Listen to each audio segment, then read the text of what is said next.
Hello everyone, my name is Duncan. Today we'll be taking a look at Warhammer 40,000 Darktide's closed beta. Darktide has been developed by Fatshark, and you can basically see it as the more modern, dark version of the Vermintides, which were more fantasy, medieval orientated. Darktide has 4 different classes to choose from. This ranges from a long-ranged, to a medium-ranged, to a very short-ranged, and then there's also this mage guy, which is very powerful from what I've seen. He has a pretty long reach and can paralyze and pop heads, which is pretty cool. Every different operative has a different set of abilities it can use, as well as specials that can be charged up during gameplay.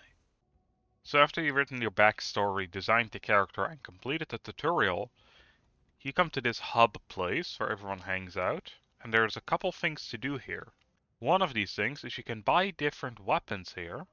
Every operative has his own special weapon type. For the big ogre guy, it is shotguns. The higher level you are, you can unlock different types of shotguns, as well as different types of melee weapons. Once you reach rank 11, you can go over here to this desk, and you can see contracts. Contracts are basically little side jobs you can do during the missions, and you're rewarded with a special type of currency. This currency is used to buy legendary and rare types of weapons. Weapons seem to come in multiple varieties from common to uncommon, rare, and legendary. Getting a higher rank item is worth it though. As you see, there are some special bonuses and they do go up the higher the rank is. While regular common weapons don't have any abilities, and uncommon ones already have a damage boost. Next up are the missions. Currently in the closed beta there's 4 types of missions. These range from repairing, to raiding the place, the assassination, and a strike. 3 of these have a lot of similarities. Basically repairing, the strike, and the raid. You all have to go towards the end and there's a little objective to do, which usually is repair or load something on a ship. Assassination, however, is a bit different. You go all the way through the level to defeat a boss at the end. As you can see, some of them have this little arrow up here, which means there's an endless horde buff on it. And even some of them have a secondary objective you can complete. The secondary objectives generally are collect either transcripts, grimoires, or relics. Just basically small little items you have to search through the level. As you can see, there are multiple difficulties. If we go to quick play, for example, we can choose the threat level. It goes basically from level 1 to level 5. Once you start a mission, you will be thrown into a lobby with up to 4 players. It doesn't seem like you can play this game solo, but who knows, maybe that's something they change on full release. Currently the demo only has 4 different levels, but the levels all look rather similar. They look pretty cool if you look up in some locations though, but playing through them, they feel very similar, like I said. So I hope the full game does have some variety in it. Story-wise, it would make sense because we're on like a prison area. Now the levels themselves are pretty simple. Just walk through them, basically kill everything in sight and get to the end. There are a couple mini-boss battles as well. These range from these big ogre guys, which are basically the toughest of them all. The guys like this, these are a lot easier to deal with, but they do have some strong attacks.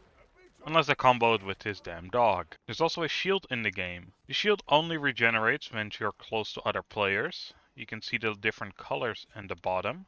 If that's full, your shield generates at maximum capacity.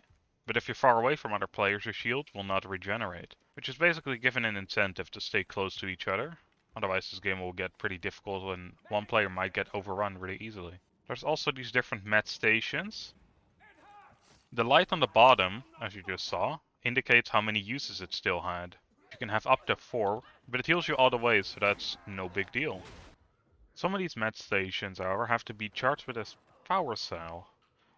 But it doesn't seem like you can take an old one out and put a new one in.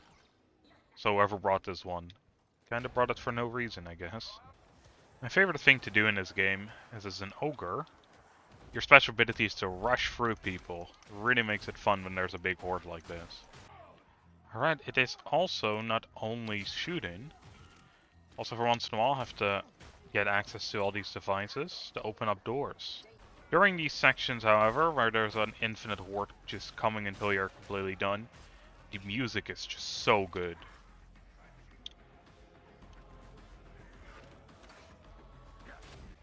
At the end of each level, you of course get experience, and for each level up you can get a new weapon. For every 5 level ups, you get access to a new skill in your skill tree. There's also cosmetics to earn. These go for both your body as well as your avatar at the top here. And that is everything that Warhammer 40,000 Darktide's closed beta has to offer. Hope you all enjoyed, and see you all next time. Bye everyone.